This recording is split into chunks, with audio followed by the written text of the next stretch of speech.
بڑی شان ہے اس ذات کی جس کے ہاتھ میں ساری بادشاہی ہے اور وہ ہر چیز پر پوری طرح قادر ہے، جس نے موت اور زندگی اس لیے پیدا کی تاکہ وہ تمہیں آزمائے کہ تم میں سے کون عمل میں زیادہ بہتر ہے،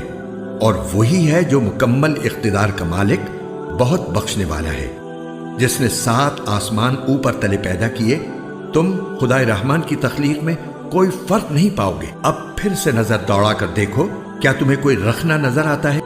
پھر بار بار نظر دوڑاؤ، نتیجہ یہی ہوگا کہ نظر تھک ہار کر نامراد لوٹ آئے گی۔ اور ہم نے قریب والے آسمان کو روشن چراغوں سے سجا رکھا ہے اور ان کو شیطانوں پر پتھر برسانے کا ذریعہ بھی بنایا ہے، اور ان کے لیے دہکتی آگ کا عذاب تیار کر رکھا ہے، اور جن لوگوں نے اپنے پروردگار سے کفر کا معاملہ کیا ہے ان کے لیے جہنم کا عذاب ہے، اور وہ بہت برا ٹھکانہ ہے۔ جب وہ اس میں ڈالے جائیں گے تو اس کے